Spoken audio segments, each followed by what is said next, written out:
porch at dawn's first light. A pipe in hand, it feels just right. With Mac Baron's royal twist unfurled and a small Virginia swirl. Kentucky leaf and Perique spice, a touch of pepper, oh so nice. The scent of home so warm and grand, in the heart of country land. Oh, the smoky curls and dances brings back those old romances. With every puff, memories ignite in the quiet of the night.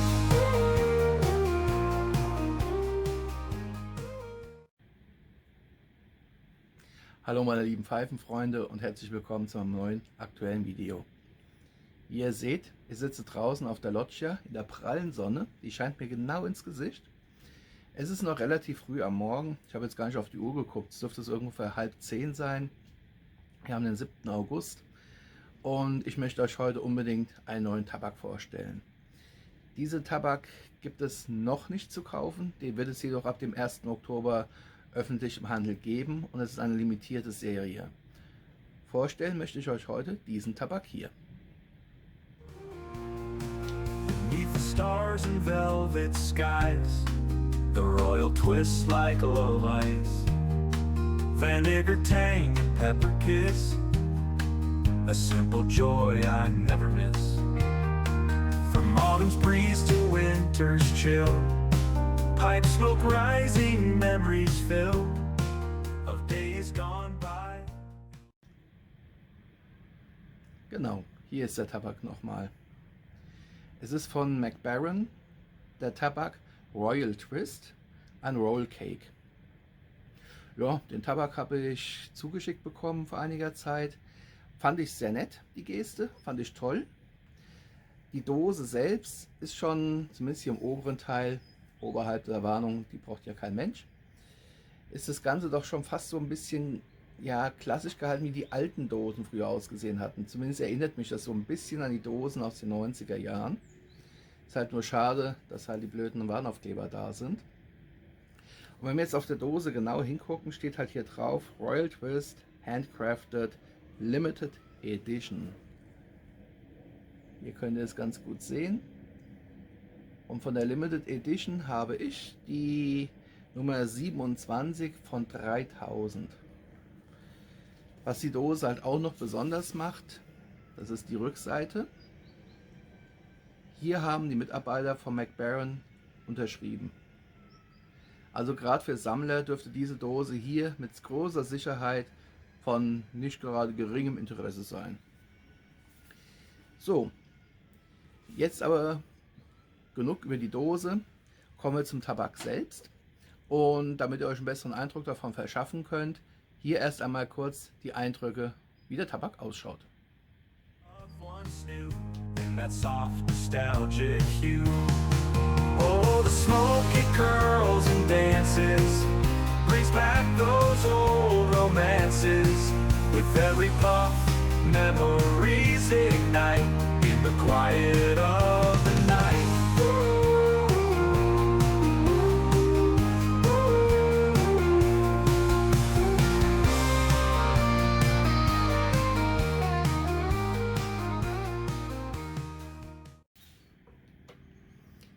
Schaut toll aus, gell? Hier ist der Tabak nochmal in der Dose. So kommt er daher.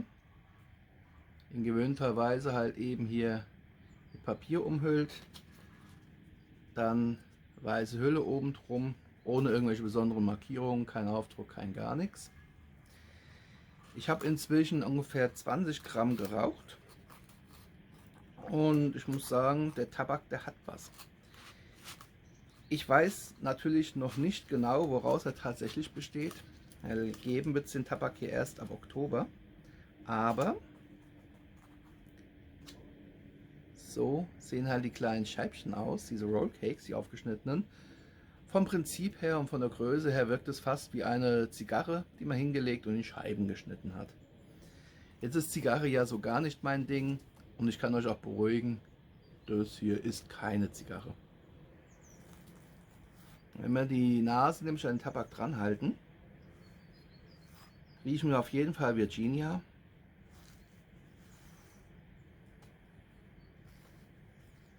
Der Duft erinnert an Vollkornbrot.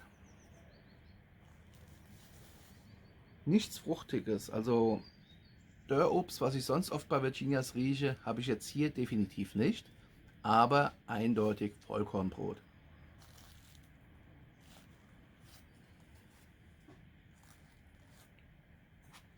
Der Tabak lässt sich bequem aus der Dose entnehmen. Also ich habe ihn einfach genommen, ich habe jetzt nicht die einzelnen Scheiben genommen, sondern immer die Menge, die ich brauche, zum Päckchen gemacht, in die Pfeife gestopft. Die erste Füllung hatte ich aus einer Meerschaumpfeife, weil ich so überhaupt keine Ahnung hatte, was hier auf mich zukommen könnte. Aus der Meerschaumpfeife war er schon ein absoluter Traum. Doch aufgrund der Tabakbeschaffenheit, eben der in Scheiben geschnittene Roll Cake, hatte ich mich dann ganz schnell dazu entschlossen, den Tabak doch wieder aus größer volumigen Pfeifen zu rauchen. Und das empfehle ich auch jedem. Denn Roll Cake, wie auch Flake Tabake oder ein Crumble Cake oder Flake Medaillons, die benötigen Platz. Die sind ja gepresst. Und deswegen hatte ich mir halt auch angewöhnt, den Tabak, so wie er ist, einfach halt ja, in die Pfeife einzustopfen, nicht zu fest einzubringen und dann genüsslich runter zu rauchen. Doch in gewohnter Weise, bevor wir jetzt zum eigentlichen Review kommen, hier erst einmal kurz der Tabak, wie ich ihn bereits in die Pfeife gestopft habe, sowie die Pfeife selbst und dann gehen wir ans eigentliche Review. Bis gleich. Out on the porch at dawn's first light, a pipe in hand, it feels just right. With Mac Baron's royal twist unfurled and a small Virginia swirl. Kentucky leaf and Perry spice, a touch of pepper, oh so nice. The scent of home so warm and grand, in the heart of country land. Oh, the smoky curls and dances. So, sorry, hier gab es technische Probleme. Ich hatte schon bestimmt 7 Minuten Video aufgenommen. Da ging auf einmal mein Handy aus, beziehungsweise das Video hat gestoppt. Es kam eine riesengroße Anzeige, wo drin stand, Ihr Video wurde gestoppt, das Handy ist überhitzt. Ihr habt ja gesehen, ich saß draußen in der prallen Sonne. Es waren bereits 28 Grad im Schatten, das heißt umgerechnet sind es in der prallen Sonne mit Sicherheit 75 bis 85 Grad gewesen. Das war für das Handy einfach zu viel. Ihr wisst ja, solche Geräte sollten ja nicht mehr als 50 Grad ausgesetzt werden. Ja, deswegen werde ich also einen ganzen Teil hier, es geht hier immer noch um diesen Tabak hier, in etwas trockeneren Form machen und später wird das Video dann auch rauchend natürlich fortgesetzt. Den Tabak hatte ich ganz normal gestopft, hatte die Pfeife aber nur ungefähr ja, so einen halben Zentimeter nach oben hin Platz gelassen und angezündet. Ich habe insgesamt 3 Anzündvorgänge gebraucht. Der Tabak hat sich sehr, sehr stark aufgebäumt. Ich wusste ja, er bäumt sich auf. Ich hatte ja mehrere Pfeifen gehabt, angefangen mit einer Meerschaumpfeife, hatte dann auch schon eine Pot und jetzt eben halt eine Savanilla, die 320 KS, die ich auch vorher schon hatte, eine Rossi. Und auch da hat er sich schon stark aufgebäumt, aber heute war das wirklich massiv. Also ich hatte die erste Füllung, die Füllung vorhin, die hatte ich das erste Mal angezündet, ein paar Mal dran gezogen, da hat sich ein riesiger Berg aufgebäumt. Die haben ich dann langsam runtergedrückt, vorsichtig, die Oberfläche geglättet. Zweites Streichholz, wieder zum Klimmen gebracht. Nach ein paar Sekunden wieder ganz hoch aufgebäumt. Also wieder vorsichtig runtergedrückt, Oberfläche geglättet, nochmal mit dem dritten Streichholz gleichmäßig zum Klimmen gebracht und da war es dann auch gut. Also beim dritten Mal war alles fein. Die Pfeife war schnell und gut am Zug. Der Tabak ist dann zu einem gleichmäßigen Klimmen übergegangen. Und ich hatte ja die Mutmaßung, dass es hier ein Virginia Perique sein wird und dem ist ja auch wirklich so. Und das heißt natürlich beim Anzünden, der Tabak wird erstmal bitter, denn Virginias enthalten halt nun mal entsprechend viel Zucker, wenn auch hier in dem Fall nicht ganz so viel Zucker, wie ich es normalerweise von meinen hellen Virginias gewohnt bin, aber er enthält Zucker. Das heißt, man hat so für 1-2 Sekunden ungefähr ein bitteres Erlebnis. Aber wie gesagt, nach 1, 2 Sekunden ist dieses bittere Erlebnis weg und es geht über zu einem wirklich angenehmen, würzigen Geschmack. Und die Betonung liegt auf würzig. Ich weiß nach wie vor nicht, was hier für Tabake verwendet worden sind, aber ich bin mir zu 99% sicher, dass es sich hierbei um verschiedene Virginias der würzigeren Art handeln wird, in Verbindung mit Perique, weil dieses pfeffrig-säuerliche, das man schmecken kann, führe ich auf Perique zurück. Eine andere Erklärung hierfür gibt es nicht. Burley denke ich nicht, dass er enthalten sein wird.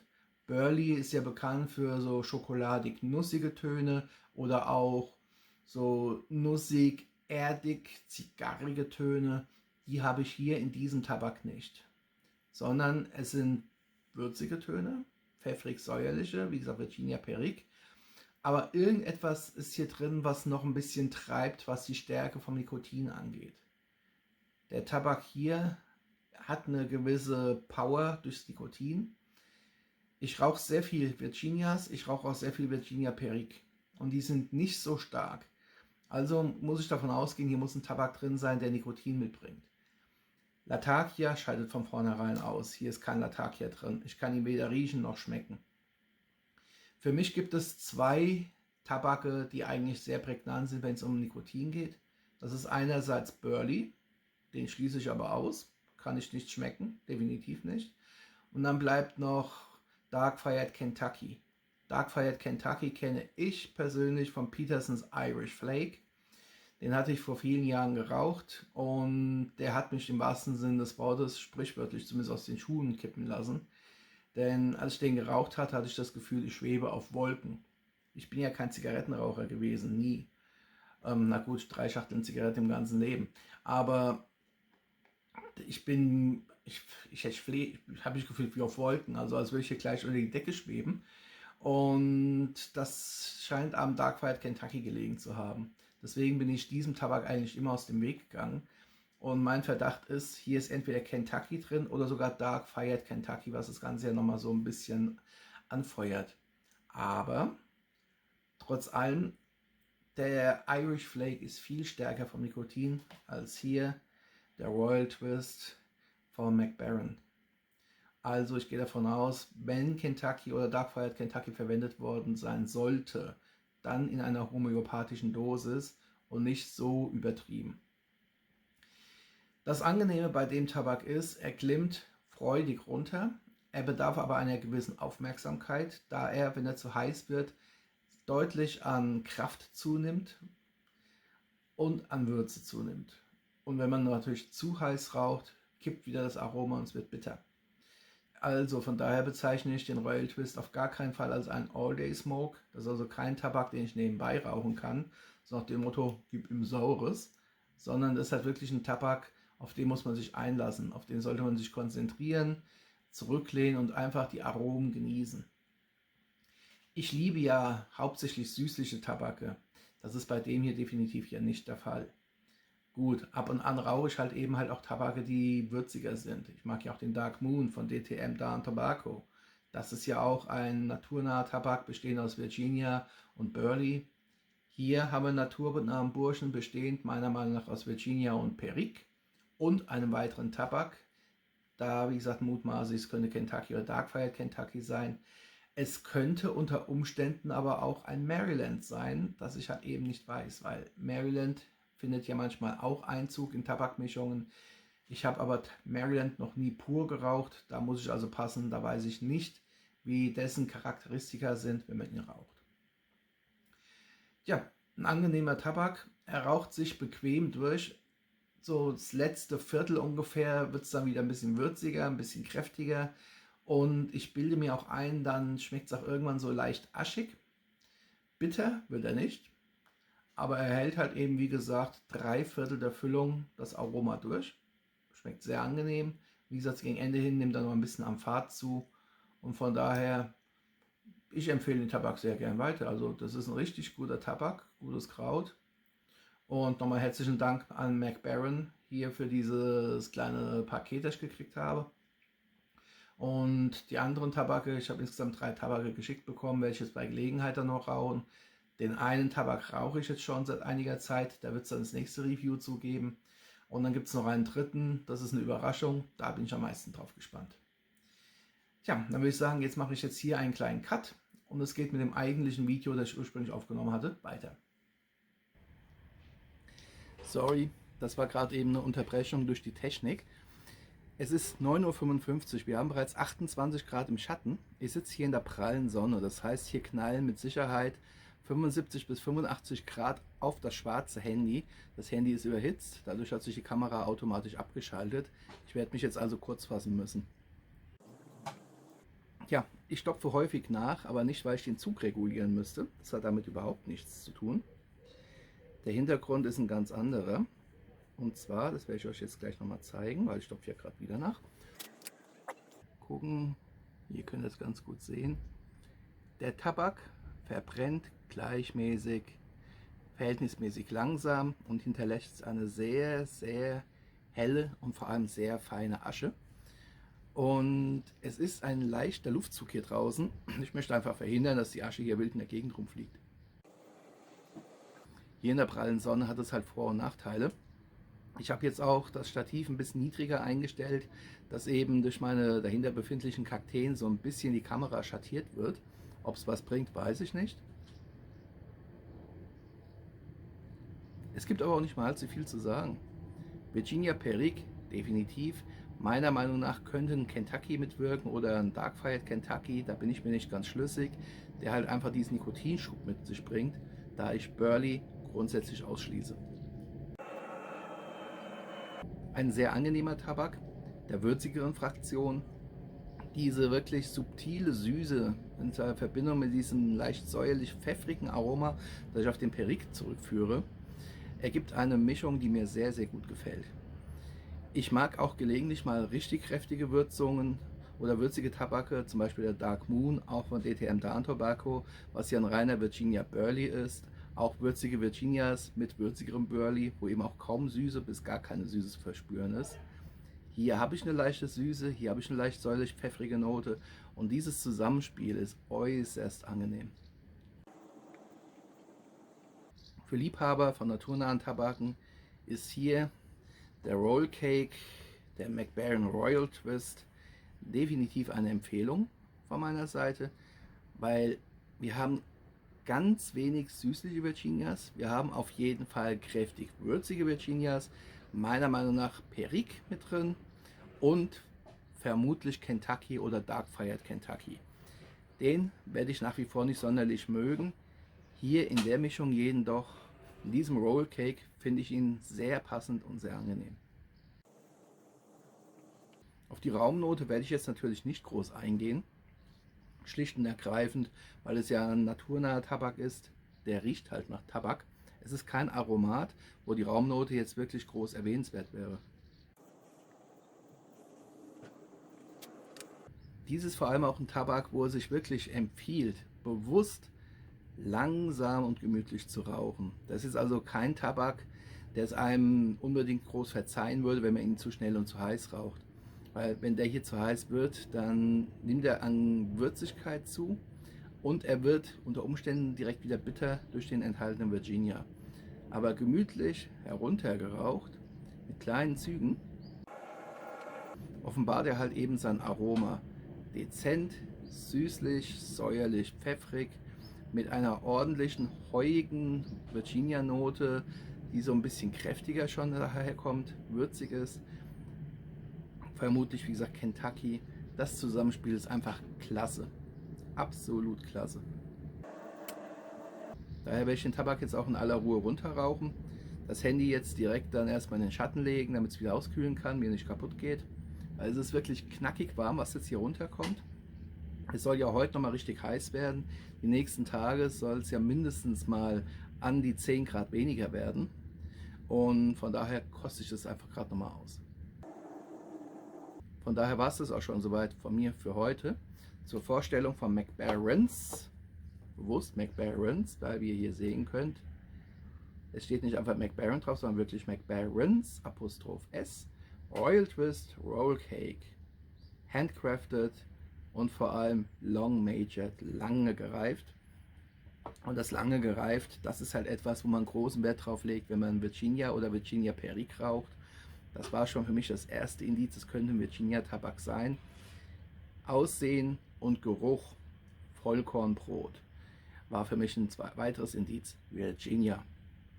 Geschmacklich zwar jetzt nicht süßlich, also nicht so die großen süßlichen Virginias, die spielen wirklich nur ganz subtil eine geringe Rolle. Das pfeffrige, säuerliche, das man vom Perique kennt, spielt auf jeden Fall noch mit, deswegen Perique ist definitiv dabei. Das andere mutmaßlich, das habe ich jetzt ja mehrfach betont, dass es ein Kentucky oder Dark Fired Kentucky sein dürfte, der dann so ein bisschen den Nikotinkick mit reinbringt und die ganze Sache hier harmonisch abrundet. Mein Dank an Mac Baren für die kostenlose Probe des Royal Twist. Limited Edition, bei mir die Nummer 27 von 3000. Die Dose werde ich mir natürlich aufheben, ist klar. Und den Tabak selbst kann ich auf jeden Fall jedem empfehlen, der es gern naturnah mag, der nicht unbedingt den süßlichen Tabak möchte, sondern vielleicht doch so ein bisschen würziger, weil es sind würzige Virginias, der auch gerne Virginia Perique Mischungen raucht. Da gibt es ja den einen oder anderen von euch. Und das Rauchvergnügen jetzt bei der Pfeife wird noch mindestens eine Stunde bis 1,5 Stunden vorhalten. Ich gehe davon aus, dass ich 2 Stunden rauchen werde. Und von daher danke ich euch sehr für eure Aufmerksamkeit. Ich wünsche euch weiterhin natürlich viel Spaß mit euren Pfeifen, euren Tabaken. Bleibt mir gesund, bleibt meinem Kanal gewogen. Denn wir hören und sehen uns auf jeden Fall wieder hier auf meinem Kanal zu dem einen oder anderen Review. Happy Puffing, bis zum nächsten Mal, macht's gut und ciao. Those old romances, with every puff, memories ignite in the quiet of the night.